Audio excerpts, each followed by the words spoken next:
When you walk in, you are greeted immediately.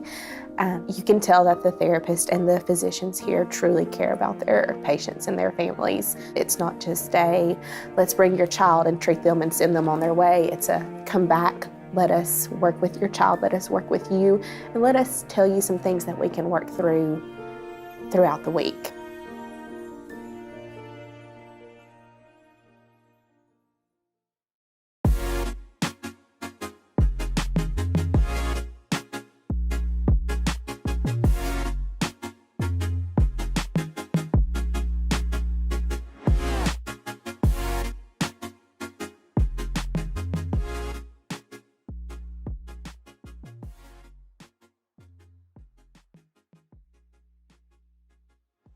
Hi, everyone. Thank you so much for joining us today for Metropolis's Think Tank series.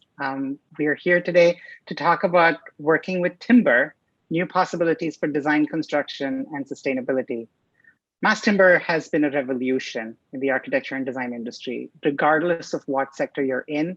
It has opened up possibilities for sustainability, for speed to market, for construction, and for material supply that simply did not exist before. It is an extraordinarily strong material. It is, of course, based on a renewable resource, as long as forests are sustainably managed.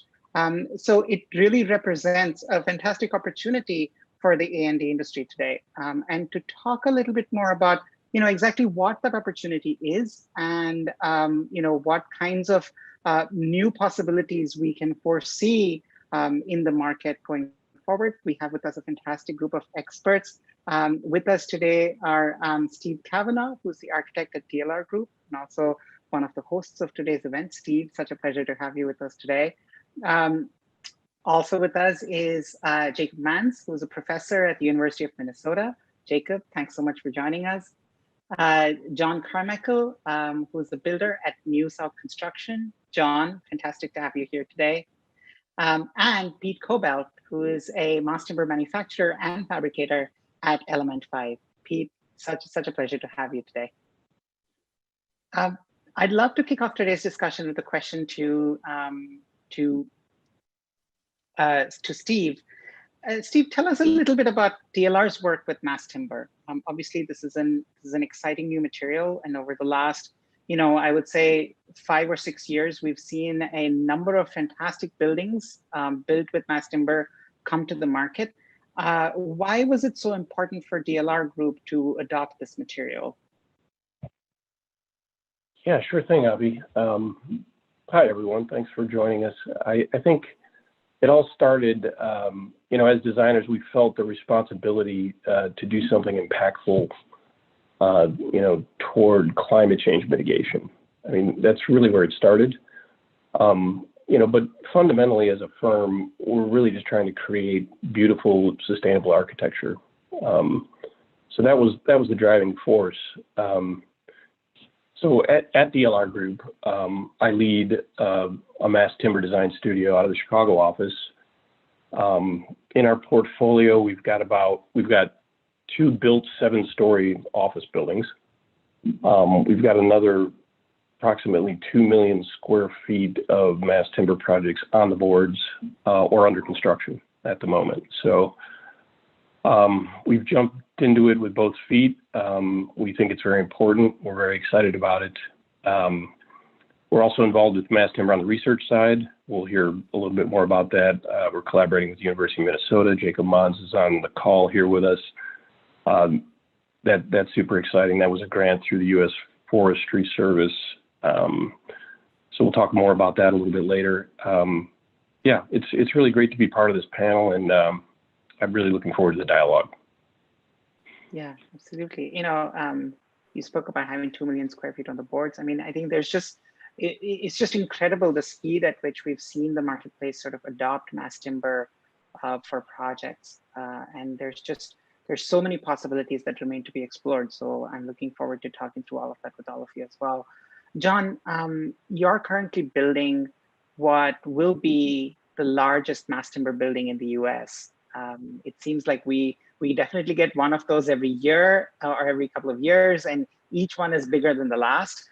Yours is the T3 building in Atlanta. So why is there so much excitement about mass timber, and why is there such a drive to create these really large commercial or mixed use buildings using mass timber? I've been asked that question quite a bit, Avi. I mean, we had a lot of interest in this project when we were constructing the structure. I've been in this industry 28 years, and I've never had so many people ask me about this type of construction.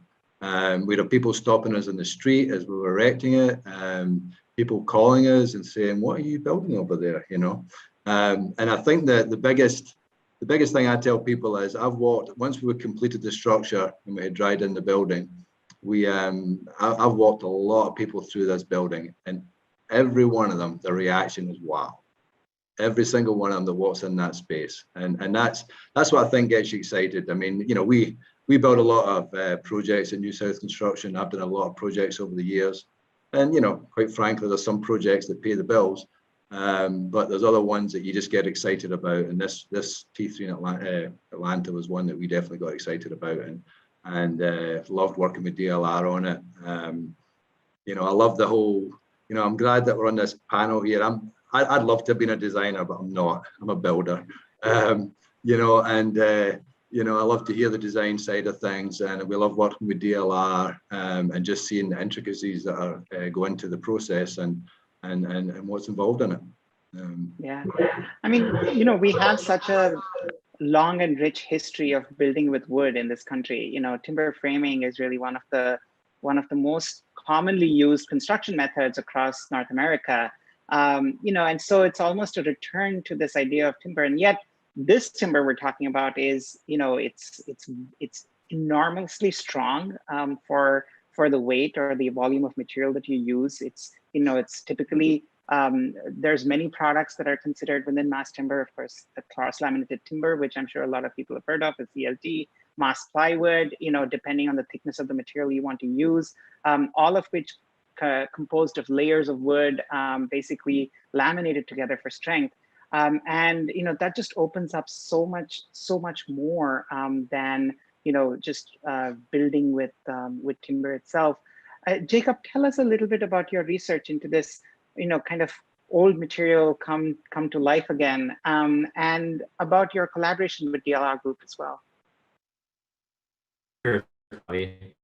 Yeah, I mean, I think one of the amazing things about being a researcher at a university like the University of Minnesota is getting to ask questions and ask whatever questions you want, not necessarily those that are driven by the industry or driven by a project. So, we've been really fortunate to have some great grants supported through the U.S. Forest Service. We have 2 wood innovation grants, and they're looking at very different things. And I think that's one of the amazing things about mass timber is you can look at it from so many different angles. So one of our grants is focused on rural economic development and the development of new wood products, working with a pallet manufacturer actually in Minnesota to try and find ways of utilizing small diameter and low quality wood to make new nail cross laminated panels or other kinds of solid wood panels with some equipment that we were funded through the U.S. Forest Service. And then, on a completely different side of it, we're working with DLR Group on a mass timber hotel project, trying to, understand how this technology translates into that market. What are some key performative questions attached to acoustics and modularity, installation speed, systems integration, trying to find ways of exposing wood and building a kind of brand around the product.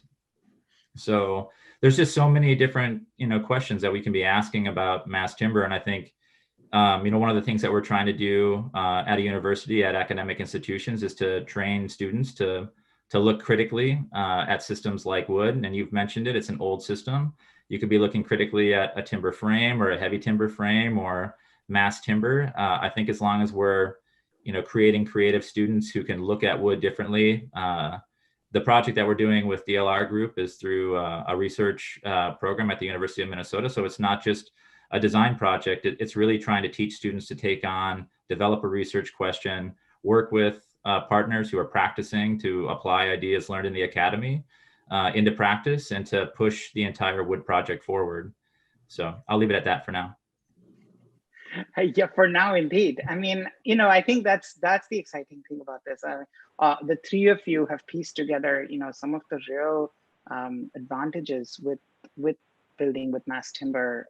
Stephen, you started out talking about sustainability and climate change, and of course, wood is carbon sequestering as opposed to concrete, which is carbon emitting. Which means that wood buildings naturally are more sustainable from a carbon footprint point of view, which is fantastic. Wood is also a renewable resource, as we said. Jacob, you brought in this idea of regional economic development. So the opportunities that it opens up for local forestry, local skills, local manufacturing, it can be really fantastic. And we're seeing states, especially in the Northwest of the United States, and now increasingly also in the Midwest, start to really look at their code and their policies to try and make way for mass timber buildings. And John, I think the speed to market, the size, and the quality of construction that's possible with this material, I think, so we've circled through lots of different advantages. So even though we've said there's a lot of mass timber buildings out there, why aren't there a lot more mass timber buildings out there? Well, we still have to learn a lot more, and that's the kind of thing that Jacob, you're talking about too. Pete, I'd like to bring you in on that. From your view as a supplier or a fabricator, of mass timber, what are some challenges to adoption? How can we, how we all agree this is a good thing? How can we have wider adoption of this material and this construction technique? Yeah, well, so what everybody just mentioned here is what's driving it. We're sort of in a perfect storm, but there's a handful of us that have been doing this for well over a decade, and it hasn't always been this way. So what will continue to help drive adoption is what Steve and John and Jacob are referring to. Meaningful impact on climate change, innovative, technologically advanced construction, embracing prefabrication, and then both product development and curriculum development. It's something we did quite a bit with the major art projects down in Arkansas. We were so closely tied with the university. It was a no-brainer to start developing studios and curriculum around the projects that we were doing on campus. The other major driver that we haven't touched on is the code changes.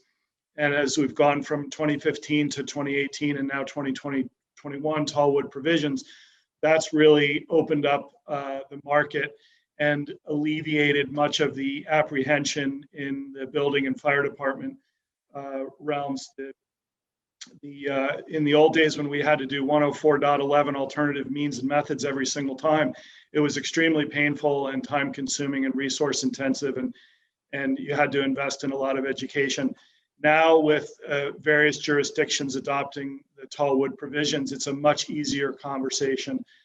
One example that I think is interesting was the ADM project in Washington, D.C., which is historically a challenging jurisdiction with DCRA. They had just adopted the 2015 code, and we were knocking on their door saying, well, we need provisions from 2021.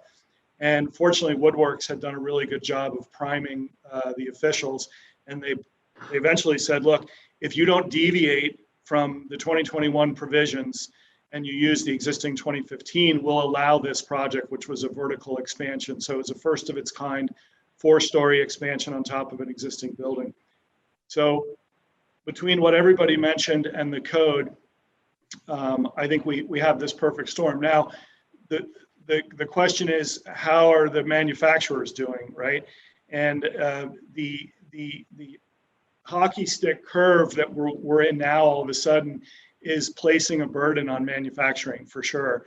What a lot of people don't realize is that gluing the boards together is the easy part. It's the service that you have to provide, the design assist, the integration with the stakeholders, with the design teams, engineering teams, ownership teams, construction teams. That integration and coordination and front end collaborative work is what's straining the manufacturers, because that's very personnel intensive, resource intensive. So I think as the pool of qualified personnel grows, that will be alleviated. And also as market as the intelligence proliferates through the market, the manufacturers will be less responsible for all of that assist, and projects will come in more well conceived in mass timber, more fully baked, and it'll be the manufacturer's job essentially to sign off on shop drawings or just work on that very tail end of the process. But it's nice to see a very robust supply chain in North America now after 10 years of being faced largely with importing.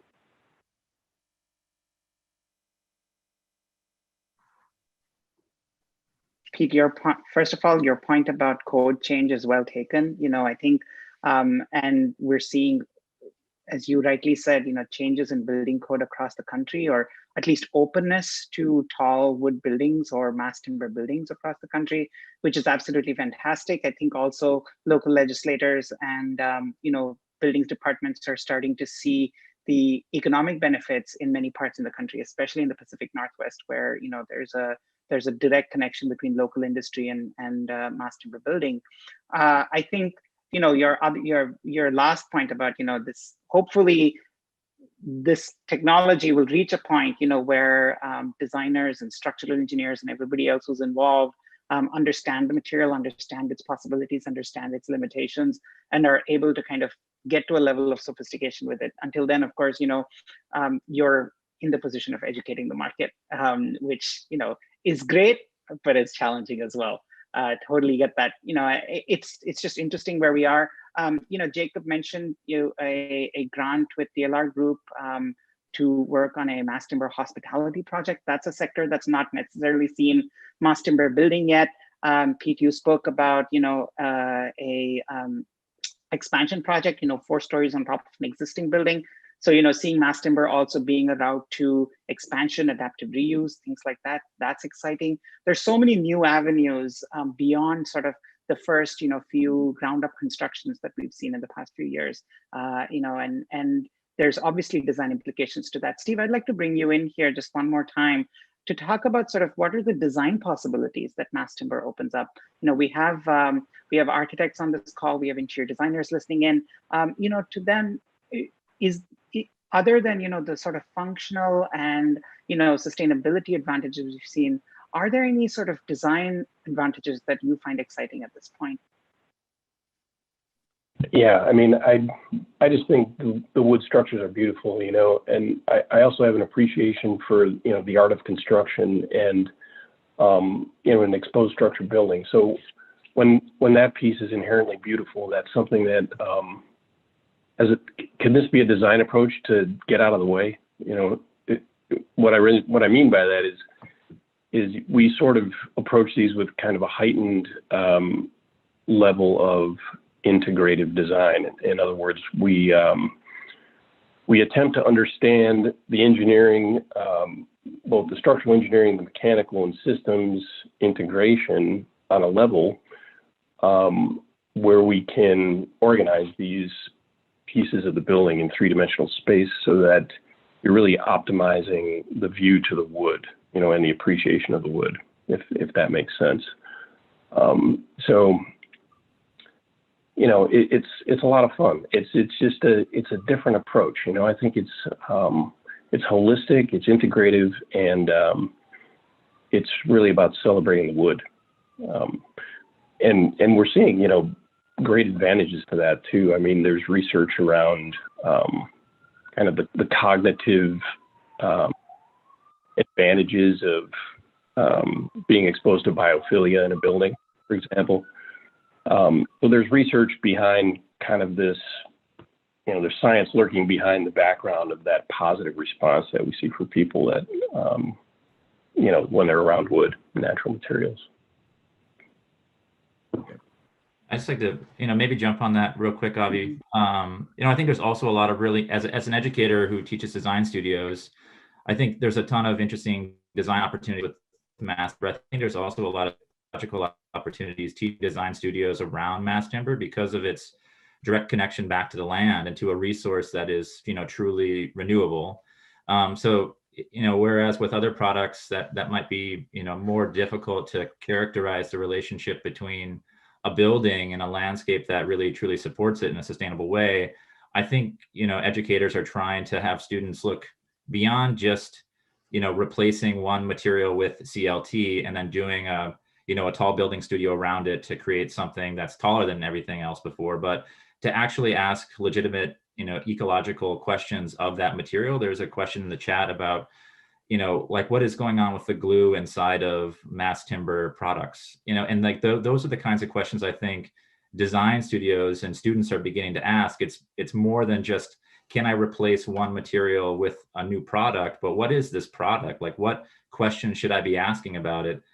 People are telling me it is sustainable. Like, well, what aspects of it are sustainable? What things should we be concerned about? How does this building impact the forest from which the material was extracted to create it?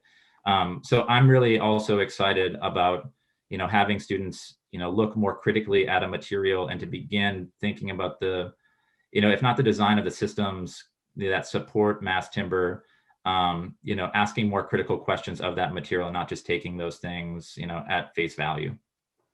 Avi, I've got a perfect kicker on that, if you don't mind, because Jacob just walked me right into it. When we were down in Arkansas, because of our close relationship with the university and subsequently students, we were really trying to be inclusive and bring the students in. And there was a question that kept coming up, and the students kept saying, you guys throw around this word sustainability like it's going out of style.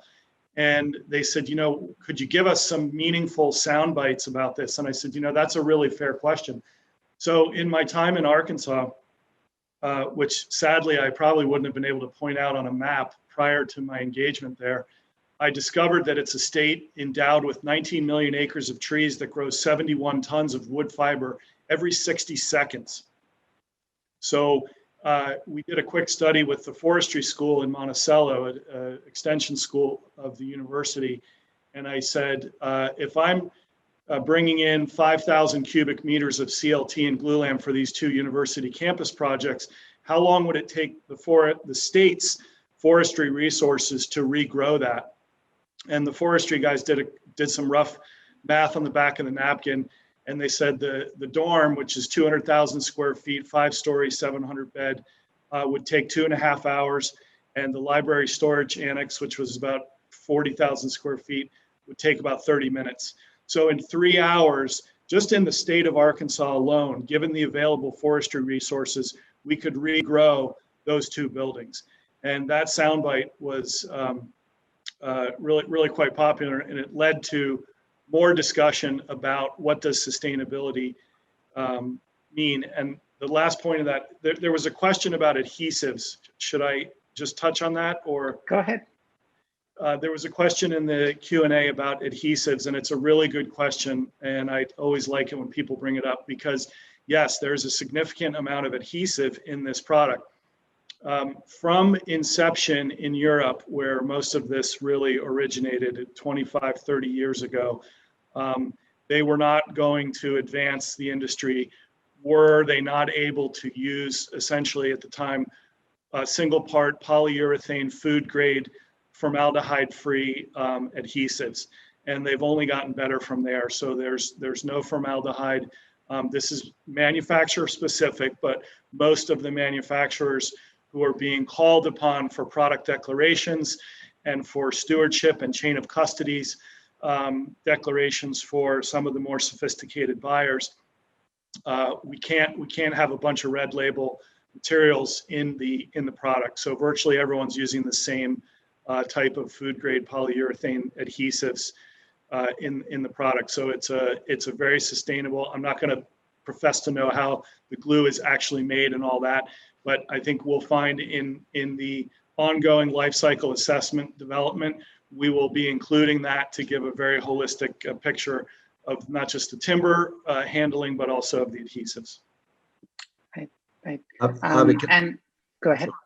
Can I just add one thing? The guys before me touched on some things about education. Obviously, with college students now looking at this, but it's not. It's the whole industry. It's just being educated. And we found at T3 Atlanta, the building, the Atlanta building permit department approving the original drawings. they admitted to us they just didn't get it initially. They couldn't approve it. You know, we have the T3 Atlanta is basically a 2-floor concrete podium, and then from the 2nd floor up through the 7th floor and the roof is all wood structure. And we're talking mass timber that there's no fireproofing. We've got a sprinklered building, but they just couldn't understand why we didn't have fireproofing, why we didn't have all this other stuff you normally see on steel buildings, etc. And it was tough to show them that, you know, a mass wood timber, if it's done right, it's actually got a better fire rating than steel. You know, because it doesn't burn. It's not like you see these residential houses and buildings that got like tinder boxes.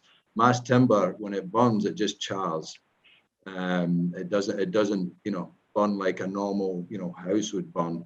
And that's what people just got to understand, that it's a different thing. And when we were done the structure, almost done the building at T3, we actually invited the building inspectors to the building to come and see it. And they walked around and they're like, now we get it, you know. I'm sure we're going to go into that a little bit more in just a few minutes, but I want to take a quick pause at this point. We're going to have another poll for you coming up for everybody who's listening in. You should see that pop up on your screens in just a few seconds. Please go ahead and respond to that question. We'd really appreciate it. I also want to thank once again our host, DLR Group, for bringing this panel together. Thank you, as well as our sponsors, GrowE, IWBI, Mannington Commercial, Material Bank, National, Umbrella Contract, and Trendway for making this event possible. Thank you so much. And thanks to everyone who's already got questions in. We're going to start taking them now. And I believe the very first question, Steve, is for you. Matthew Heller says, you're doing a lot of office and now hospitality. What are you seeing with mass timber for multifamily? And, you know, once, Steve, I'll let you respond. And then if anybody else on the panel wants to jump in on that in terms of the potential of mass timber for multifamily, any particular advantages it might offer in that sector, that would be great. Steve, I'll let you go first. Yeah, well, my experience with multifamily mass timber is quite limited. Part of the reason for the research around hospitality was that we thought it would be adaptable to multifamily. So we're answering a lot of the questions that would arise in both building types, if that makes sense. I would definitely suggest looking to Europe for some precedent projects there. In London, there's 10-story multifamily project out of CLT that was built 6 years ago. So I think that's where we would have to look for precedent there. But, you know, unfortunately, in my experience, it is limited in that project type. I wonder if anybody else has anything to add about, you know, I understand it's not adopted in the US yet, but are there any pointers on sort of the potential for multifamily with the CLT? Yeah, it has been a tougher business case to make because you tend to be competing with lower or lowest common denominator construction materials. And if it's a market rate unit, there's only a small window of tolerance for a delta on the premium of the materials. I think one of the answers, and we're in the throes of this right now, is hybrid buildings where we're prefabricating stud like gauge steel or wood framed walls, and we're introducing a 5-ply CLT as a floor plate. That's a hybrid, obviously. It's a nice balance, and it appears that the delta can be absorbed into the total cost of ownership with the speed of build, some of the other attributes of the system, product differentiation. Obviously, it's very market specific, right? So high labor cost markets are real advantages for us, and the reverse is the inverse is a disadvantage for us. And I think what Steve said is really important. I think a lot of us want to watch and see how hospitality develops, because that will inform the most efficient multifamily that we go after. But we're looking at quite a few smaller ones so that premium is not exponential through a huge building. And I think once we see some of those, then we'll grow with it. Right. We also had a question in about mass timber for single family construction. Is there anything to be said there? I mean, obviously, the big advantages of mass timber are in sort of large scale projects, but is there anything that residential architects, especially those who are doing predominantly single family homes, should also be thinking about? Yeah, I'm getting a lot of inquiries on single family mass timber residences. And just again, to kind of go back, because we have this European experience, we sort of have a crystal ball that we almost can look into periodically and see, well, where is this all going? One of the things I learned on a recent trip is for some of the big producers, they've discovered that as much as 50% of their output of CLT is not going directly to big projects. It's going into small prefab and modular value-added resellers. And when you're talking about 50% of that output, you're talking about hundreds of thousands of cubic meters of CLT going into these value-added processing shops. And those are the ones doing the single family residential. They're doing multifamily and hospitality, but a lot of them are one-off that are then either modular, full-blown volumetric modular or prefabbed in a flat pack.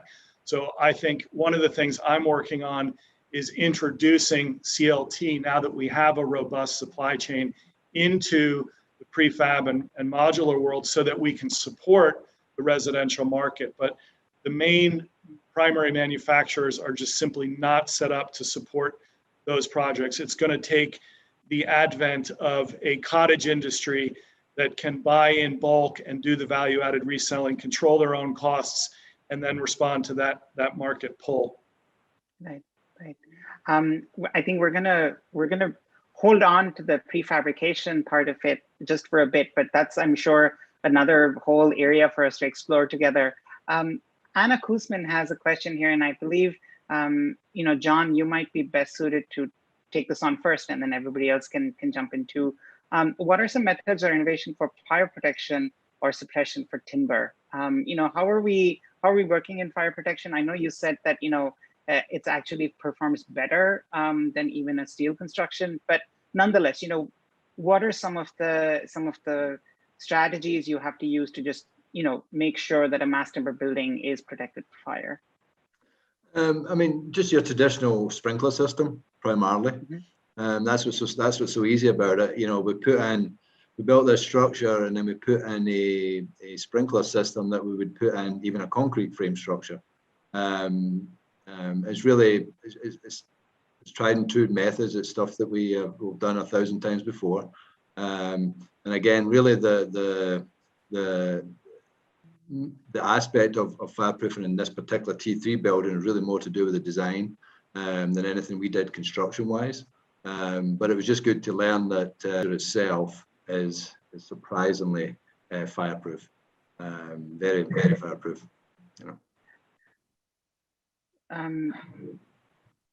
Jacob, I'm wondering, we also have a question here about dealing with fungal and termite attacks.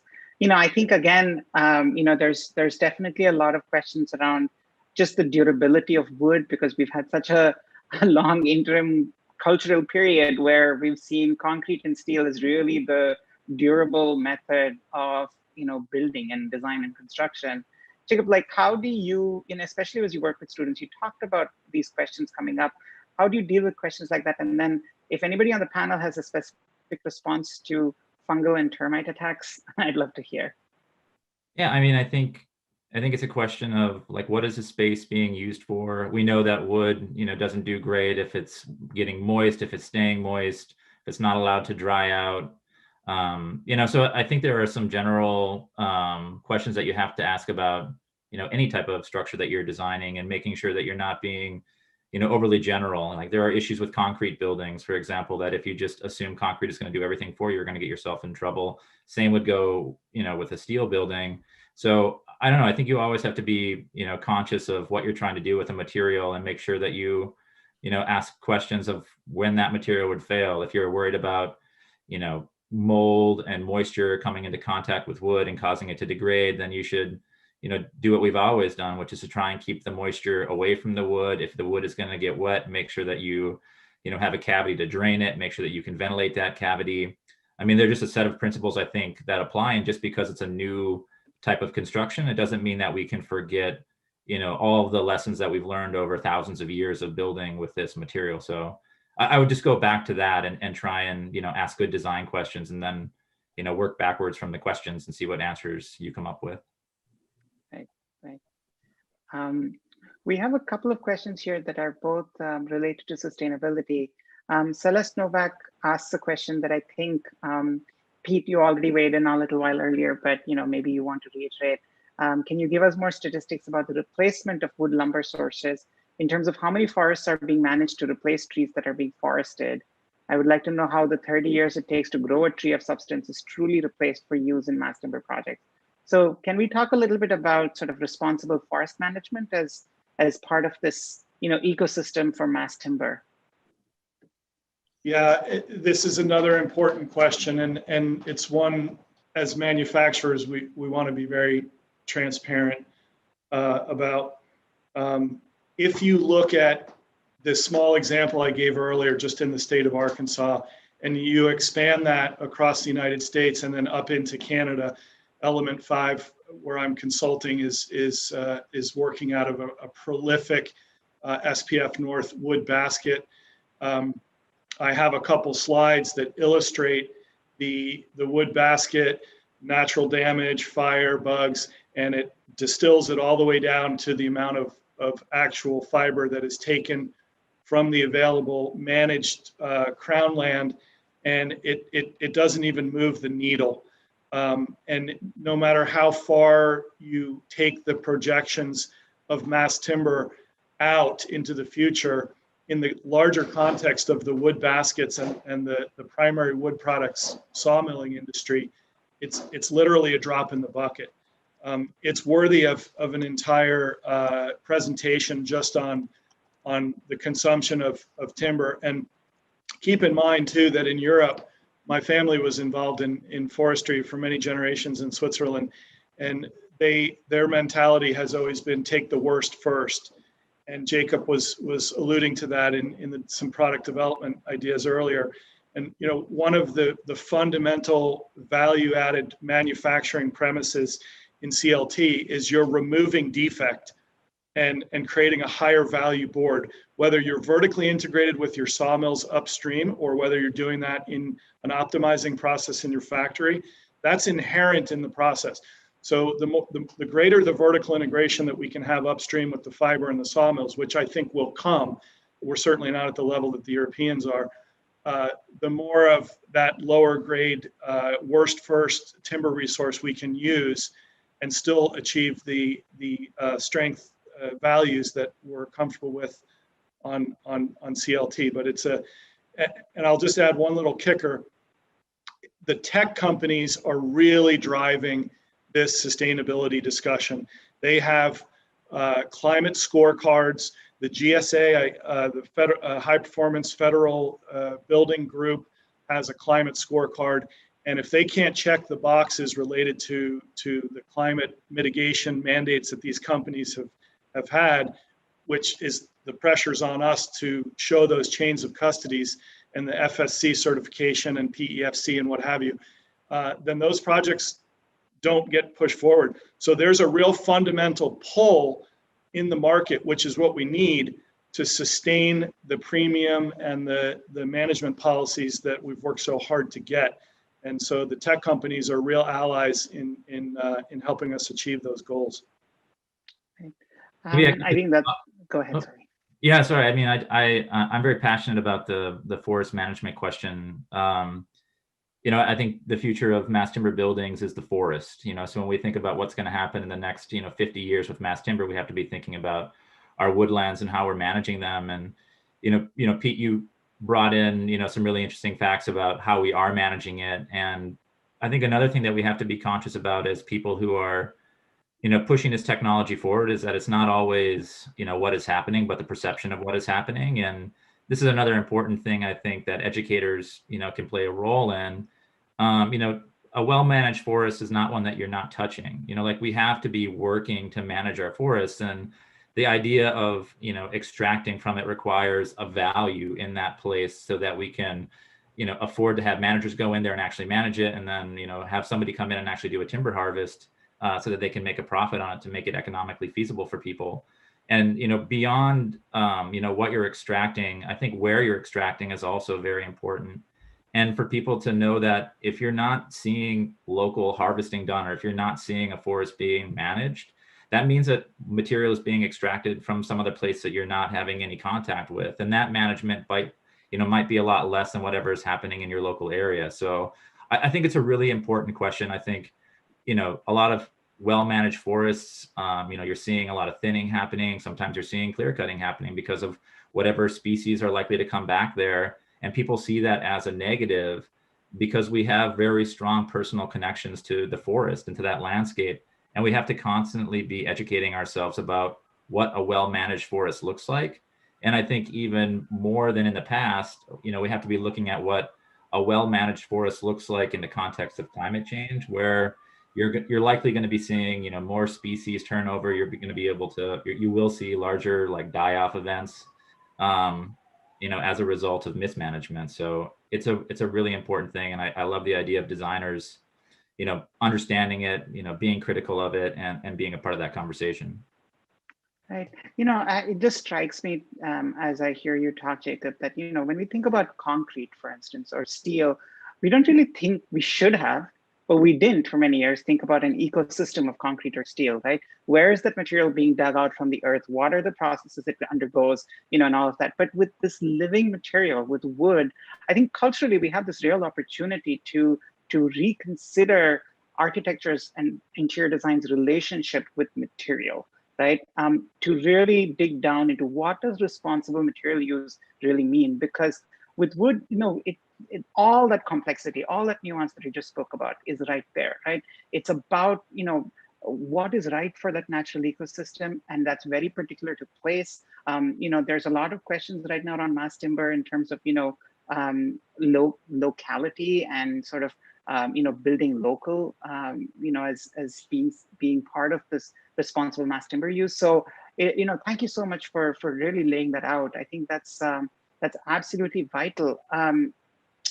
If we're also in terms of mass timber and climate change, about a couple of months ago on the Metropolis website, we actually published an article about an opinion piece about the connections between mass timber construction and wildfires. That mass timber use could be an impetus for successful forest management, also as a sort of resilience measure in terms of wildfires. So there's just so many little offshoots off of this amazing industry. There's a lot to talk about. A very quick request to Pete. Jerry Croft asks if you can repeat the statistics about the rate of renewal of those forests in Arkansas versus the size of the square footage of the buildings you were working on, and then we'll move on to the next question.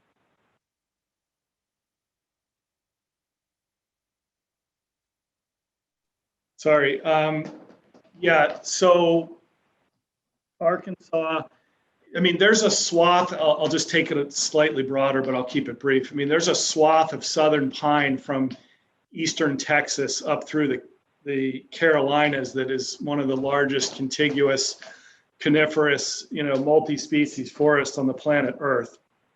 And so when we got to Arkansas, we learned that the state has 19 million acres of trees. I met a private landowner, where we're sourcing a lot of trees these days because we've flip-flopped from harvesting off national forest to state and private. And I met a landowner who owns 250,000 acres of southern pine forests in Arkansas. So the state has 19 million acres of trees, and those 19 million acres of trees grow 71 tons of wood fiber every 60 seconds. The buildings that we put up there, of course, they wanted us to use southern pine, but that wasn't available at the time. So we imported Norwegian spruce, Norway spruce from Austria, which is the primary species for European CLT. And we brought in 5,000 cubic meters roughly for those two projects. And so if you convert 5,000 into that forestry equation, the Stadium Drive dormitory, Adohi dormitory represents about 4,000 cubes. That building could be regrown in about 2.5 hours. And the library storage facility was about 1,000 cubes, and that one was going to take about 30 minutes to regrow using the timber resources just in the state. That's absolutely astonishing. We had a linked question from Sharvari Tamhane. What happens at the end of life for a CLT or mass timber building in terms of life cycle analysis? Can we reuse some of the materials? I know we're about a decade into the life of most CLT buildings in the US, but is this a question that we're starting to ask?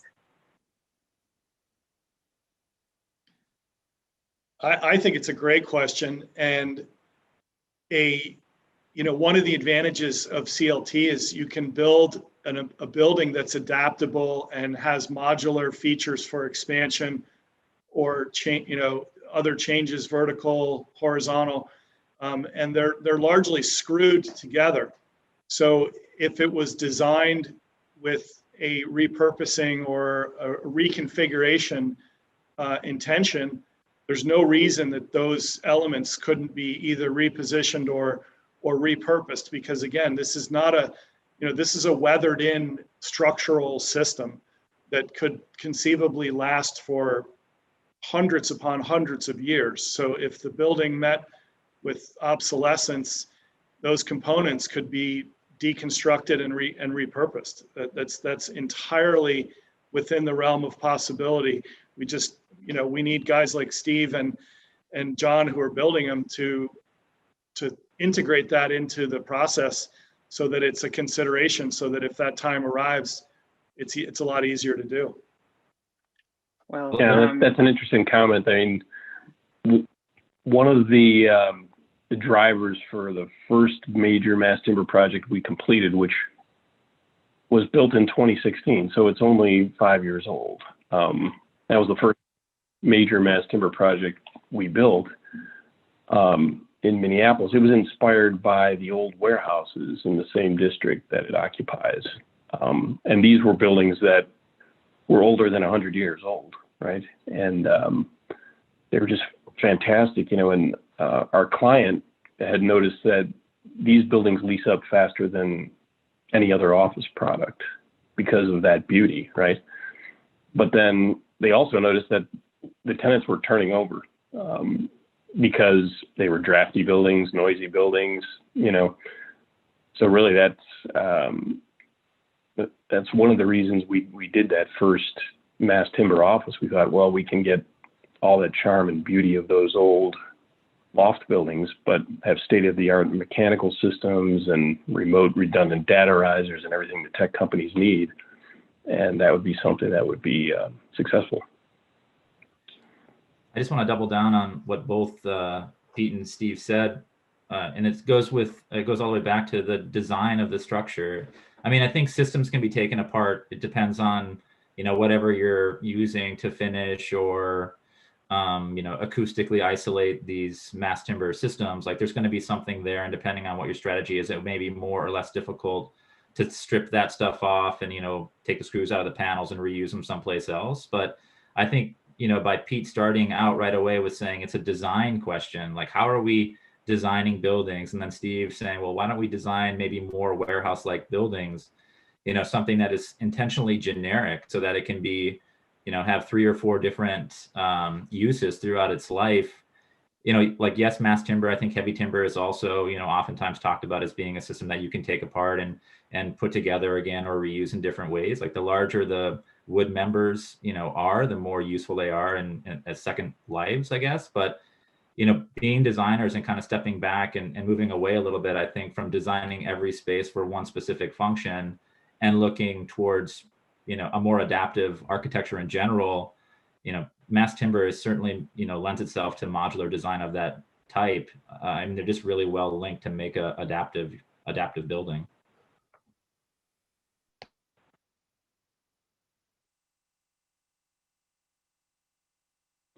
Avi, I think you're on mute. I have a question here, Steve, from Connor Mogan, who says, how does mass timber do on the performance side of architecture? In terms of, how does systems integration work? Are there any advantages there? And do its thermal mass properties serve it well in reducing energy costs? Is that something that you've looked into? Is it something that you see as an advantage of mass timber construction? I think I definitely see it as an advantage. It's something that I haven't had the opportunity to explore on these projects yet. We typically treat the enclosure as the enclosure and the superstructure as the superstructure. In other words, we're not, enclosing the building to the wood structure and having the wood be part of the enclosure. I think we are exploring some details right now where sort of in the spandrel area of the building where we've got our perimeter beams, we wanted to celebrate the wood from the outside. So we actually have glass in front of the beam from the outside of the building. And we're looking to seal between that glass and the wood structure to take advantage of the thickness of that beam as part of the thermal performance of the wall. But that's a brand new project we're working on right now, and we're kind of doing a dew point analysis and everything else to figure out if that's going to work. But that's an excellent point because wood doesn't transfer heat the way aluminum or steel would. So there's a lot of possibilities there. Yeah, I've done a couple. I'll add to that because we're not seeing a proliferation of full CLT assembly buildings. It's really the adoption of the floor plate, the column and beam system that we're seeing. But I have done a few full-blown CLT buildings and smaller city infill shoebox, 2-story, these are ones that we started 10 years ago to get our bearings. And we learned quite a bit. And on a performance basis, it's kind of the following 3 or 4 attributes. The thermal mass value, because you're insulating the building, if we are using a wall for CLT and it's part of the enclosure as well as the structure, the thermal mass value with the insulation to the exterior adds quite a bit performance value. We use a software that was developed in Europe called WUFI, W-U-F-I, and you can input various buildups and assemblies and sections, and it'll tell you how it will perform.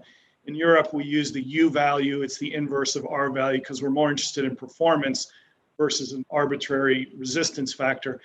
But what we learned was between the thermal mass value, the complete encapsulation of the building in insulation. And by the way, when you don't have a cavity, you can put as much or as little insulation as you so choose. So you can build for performance.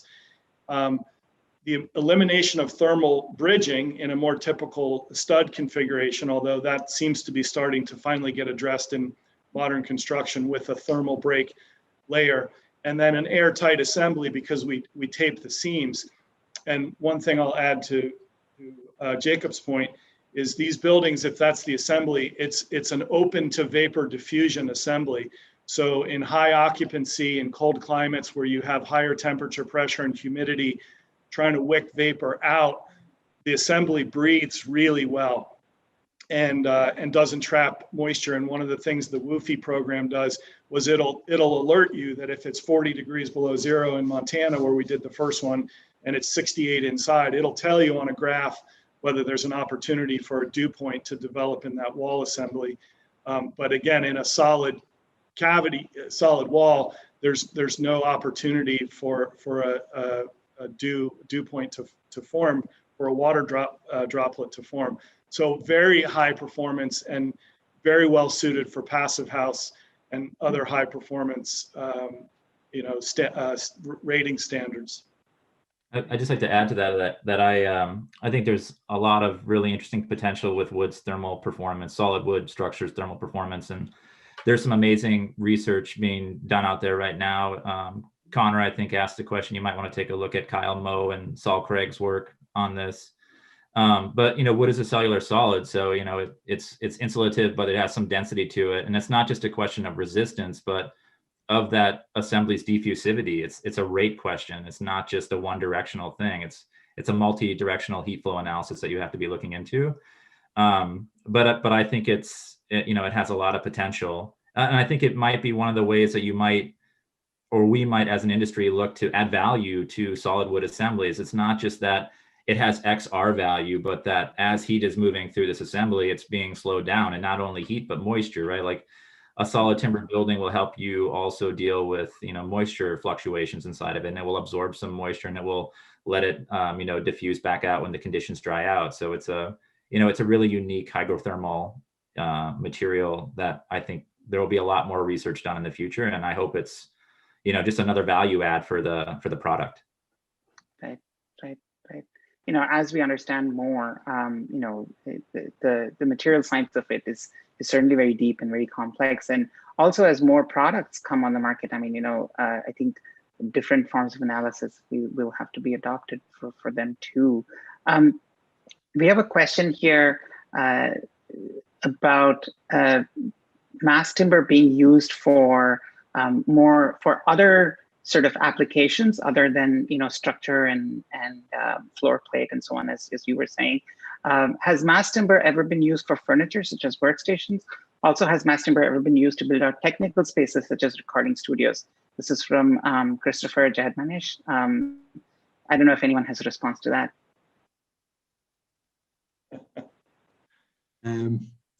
Yeah, I think we're just scratching the tip of the iceberg on applications. I love the question. When we first started years ago, we were using it for ground stabilization matting in poor soil modulus conditions for temporary roads and bridge decking. There's been some cool European examples of using it as the structural plate in bridge construction and displacing some higher embodied energy materials. I think someone could have a lot of fun with the scraps coming out of a CLT plant. The CNC machines kick out a fair amount of scrap. I think you could make a lot of cool blocks and inspire the next generation of architects and builders with CLT blocks for sale in the retail shop. Birdhouses, dog houses, picnic tables. We've experimented with the scraps on all of the above, and it works because it's wood. I think we're going to just keep finding more and more innovative uses for it in maybe multiple sectors. Right.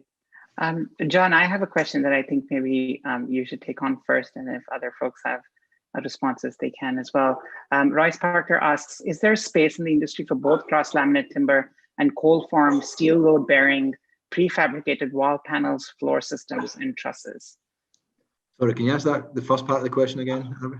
Is there space in the industry for both cross-laminated timber and cold-formed steel load-bearing prefabricated wall panels, floor systems, and trusses? So, are we also looking at sort of prefab, wall panels? Are we looking at, other kind of elements that might be used with a steel load-bearing structure as well?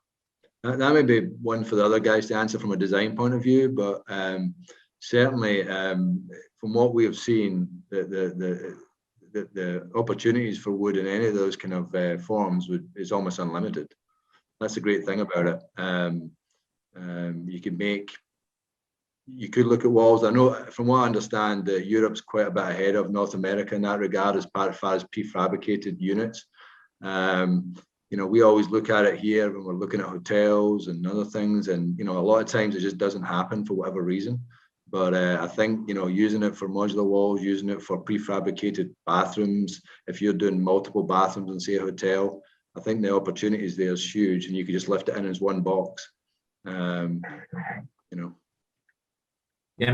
I think on it a bit earlier, we were describing a hybrid structure, which was a prefab metal stud wall supporting a CLT floor slab. Yeah, and I think in a lot of cases, these are just value equations, that we analyze. I liked what Pete was saying about, for smaller scale construction, residential construction, it boils down to, cost. If you can build a building, with stick frame and not compromise the use, then you would do it, right? You'd spend your money elsewhere. So I think there's a lot of opportunity for exploration of hybrid systems, provided you don't complicate the structure so much that you make it more challenging logistically. I think there's tons of opportunity there. Did I cut you off, Jacob? I'm sorry. No, I mean, I was just going to add that, certain things work well with solid assemblies and certain things work well with cavity, type assemblies. I don't think the goal of, a future of more CLT is to replace all of those systems and to try and make CLT do everything. It's that, CLT has, or mass timber in general, has these unique properties. It's structurally very interesting from a fabrication standpoint.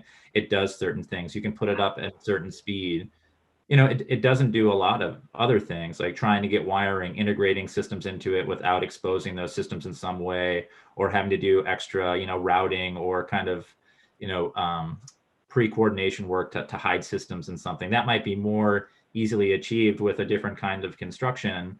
Then I think, if it is our goal to replace everything else with CLT, then we're probably going to get less far than if we just found out and we're seeking for opportunities where the properties of this product and material, are better suited to an application than to say we should just use it everywhere, and kind of forget about all the other ways that we've built throughout time, which are totally valid and culturally really valid in some situations as well.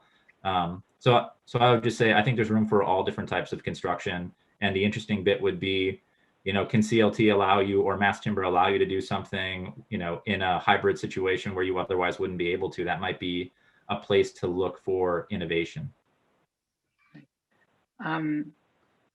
I have a question here from Logan Kipp that I think, Jacob, maybe you want to take on first.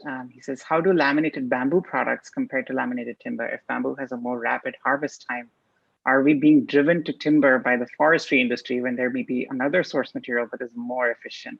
This is the kind of question that you said you really love getting from students. So I thought you might be up for taking it on. I'm not an expert in laminated bamboo, but I would say that you're asking the right question. Does the forest industry have some sway over decisions that people make? Absolutely. Do we lean towards certain products because of that influence? Sure, we do. If bamboo makes more sense in a certain geography or region and you can produce it more effectively than you can, create CLT, then I think there's an economic opportunity for that mass bamboo product to evolve. And again, like, I don't think that mass timber should be fighting against mass bamboo.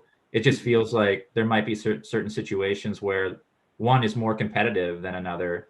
And that's what I would say. I would utilize whichever system made more sense and what was more economically viable. If the properties are similar, then you would do the one that makes more ecological or economical, sense.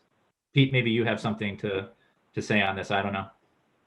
I always have something to say. It's one of my problems. I've been watching and somewhat engaged on the development of both laminated bamboo and sort of a LSL or parallel strand development of using bamboo fibers, and it's a fascinating product. Bamboo unto itself as a grass, which is what it is, it can be a very sustainable and incredibly strong product. It can be very heavy.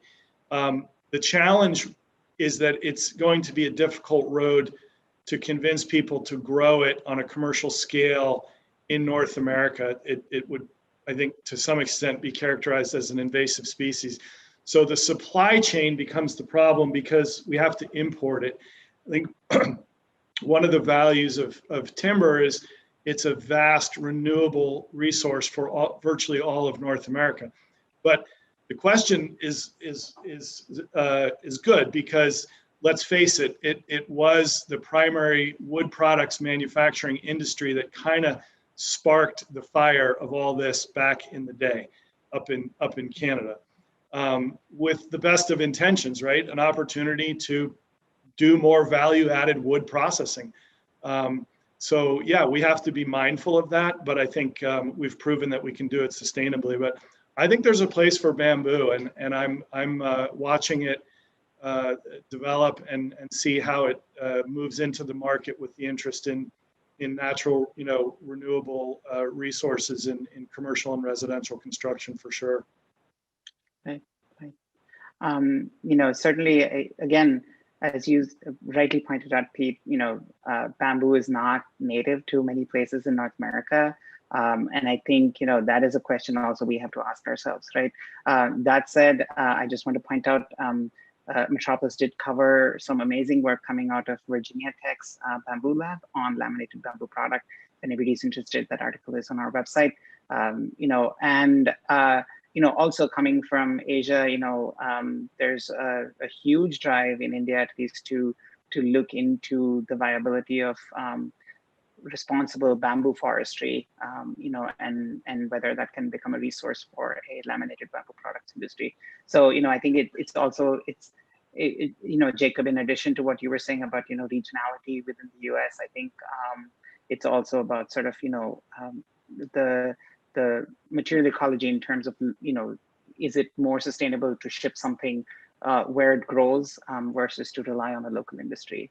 And I think, again, those, you spoke about Kai Mo's research. I would again repeat that to anybody in the audience who's taking note.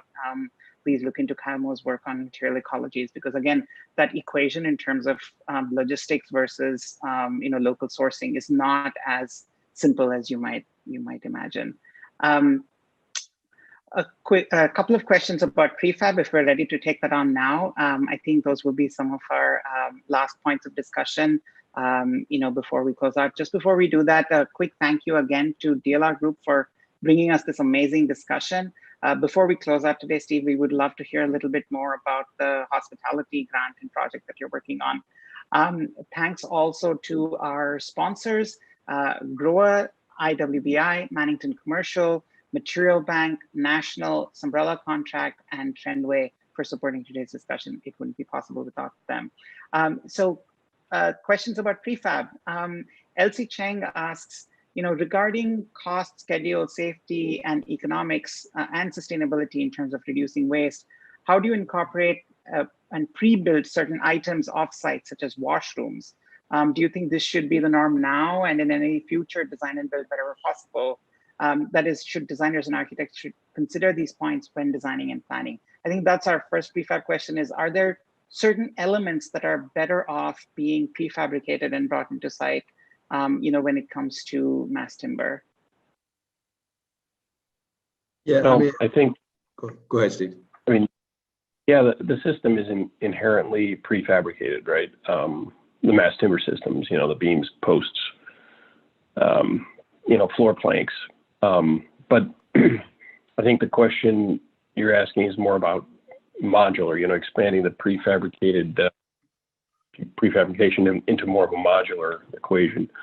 So I think it's just important to make that distinction when we're talking about it. So, my experience so far, like on real buildings that have gotten built, is they do take full advantage of, the prefabrication of the pieces. You can ask John how little waste there was, for example, on the site at the Atlanta T3 project. So as far as the true modular, where something's pre-assembled and dropped into place, that's something we're exploring in research. So more to come on that in the future. And I think Steve's point, every construction project is different, right? Every design is different, every location is different. T3 Atlanta, we built an office building, roughly 34,000 square feet of floor, and there's only one male and one female bathroom on each floor. So modular construction for those particular bathrooms probably wouldn't have been cost effective. But Steve's look at hotels now, where you're talking maybe 20 bathrooms a floor. It definitely could be something that would be more advantageous and economical from a construction and buildability point of view. Touching on schedule, Avi, a lot of people ask me about schedule. Again, I said it before, every construction site is different. When we built the T3 project, we basically had 6 floors, including the roof, of timber, mass timber, and 34,000 square feet of floor. And we turned over each floor in roughly just over 2 weeks of floor.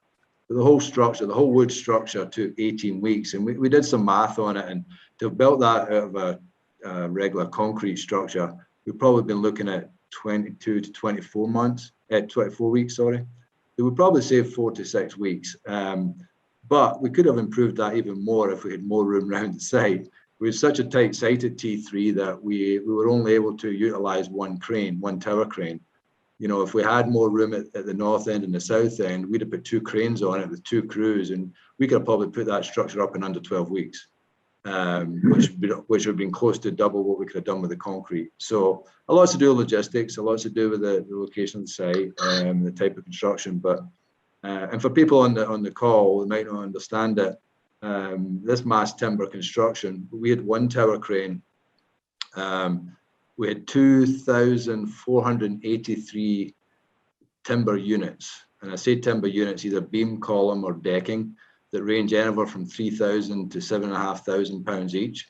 So literally it was one pick for the tower crane, 1 piece at a time.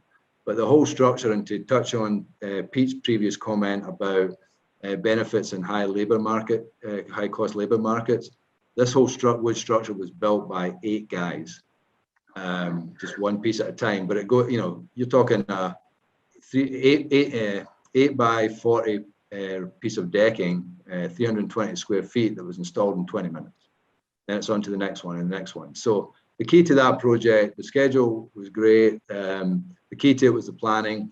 Our subcontractor did a great job planning, because you can't just deliver the whole building there at one time. You have to deliver certain pieces at the right time. So there's a lot of coordination on the front end, just with the columns, the beams, the decking. So it's a very efficient system, and once you get into a rhythm, it's very rewarding.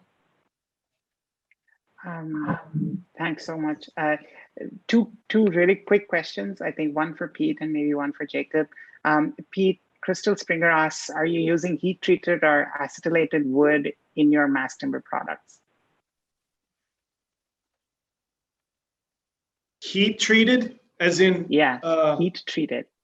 Not in the CLT or glulam production. We've but the wood itself? No, you can't do that. You can't use any sort of treated wood because you're interfering with the adhesive. CLT and glulam lamellas, finger jointed boards have to be planed within 24, maximum 48 hours before they get laid up. So they're super clean, no oxidation, no hair, what we call hair, nothing on there. We used a charred Akoya cladding on the library storage building in Arkansas, which you can see on the internet. But no heat treatment directly to the material itself. And again, just keeping in mind that you don't really ever leave an exterior CLT element exposed. Right. We got a quick sort of reaction to the modular prefab construction, and I just want to bring this up for a yes or no kind of response. Megan Mazzucco had asked also a question about modular prefab construction, and hearing I think Steve's response as well as John's response, she says, so is mass timber more optimal on larger sites and ideal in climates with shorter construction seasons? Is that true? I mean, certainly the more room we have on a site, the better. Any construction is easier the more room you have. So that would transfer to that for sure. And obviously, I'm seeing now in the market all sorts of amazing structures going up, and some of these structures are huge glulam beams that span 150, 200 feet, and you need a considerable room to be able to install items like that. So yeah, it's again, the more room, the better. Yeah. So Jacob, quick question here. Taylor Mavros says, I'm a current architecture student looking into designing with mass timber, but can't find any reliable resources. Any suggestions on where students can find good sources on mass timber construction? So Jacob, do you have a book or two or something that you can reference?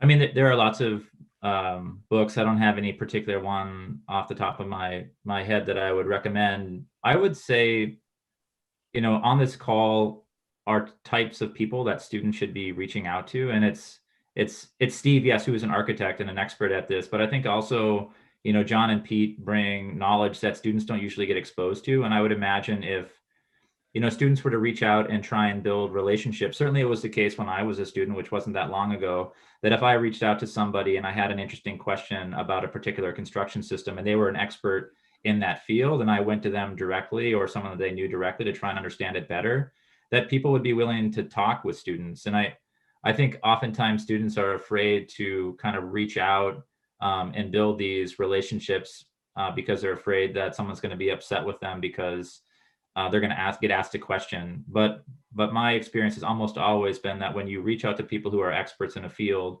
and you do it in a respectful way, especially if you're a student, you're almost assured to get a quality response, and it will get you further than whatever book I was going to recommend to you, because you're actually talking with somebody who has field experience or is a real expert, as opposed to academics who study a lot of different things. We write about other people's experiences oftentimes. I would recommend go out into the field and try and talk to somebody who actually is doing something surrounding the question that you're asking. That would be my recommendation as a researcher.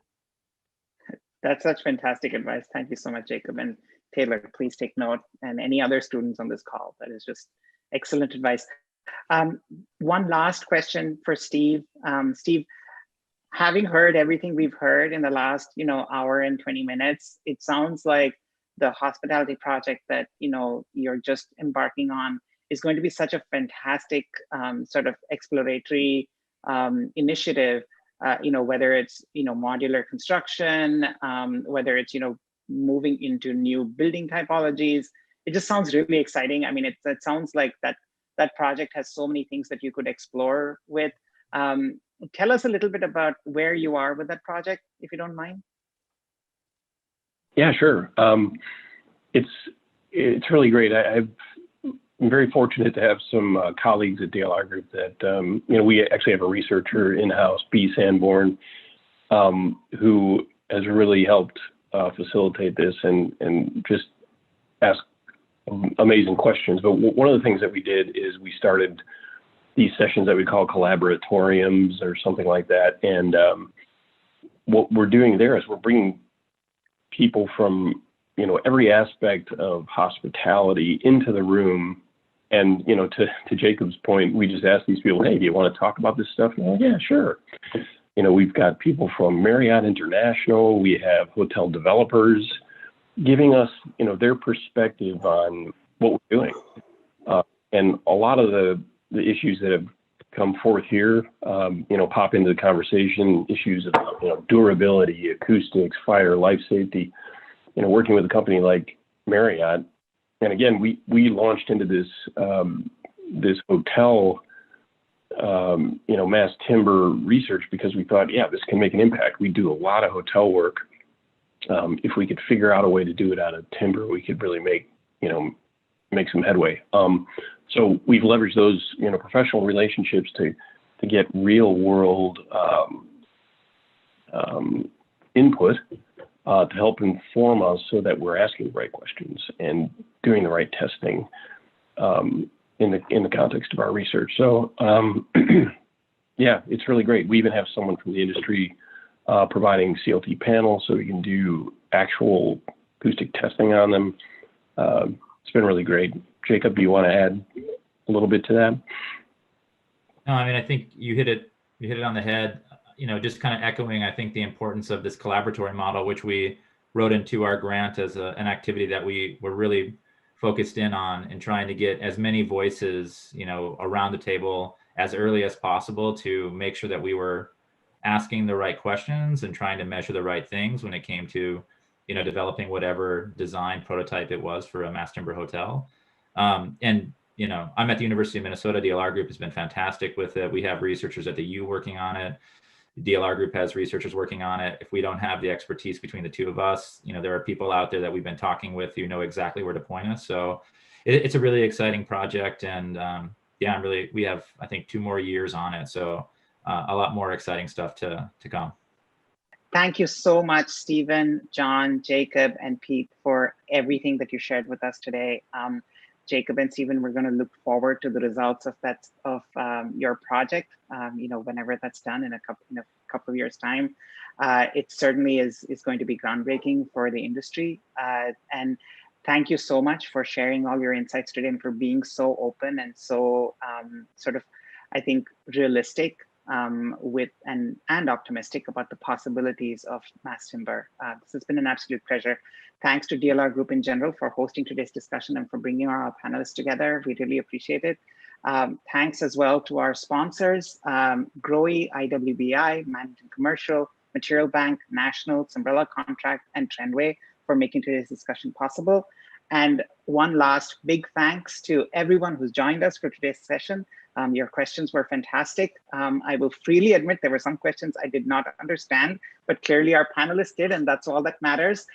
This has been absolutely fantastic. Thank you so much for the discussion today. And we're so excited to see, you know, mass timber really grow into a wonderful, sustainable, speedy, and creative form of construction that contributes to sort of the well-being, not just of communities and of local industry, but also the planet and for the people in the buildings as well.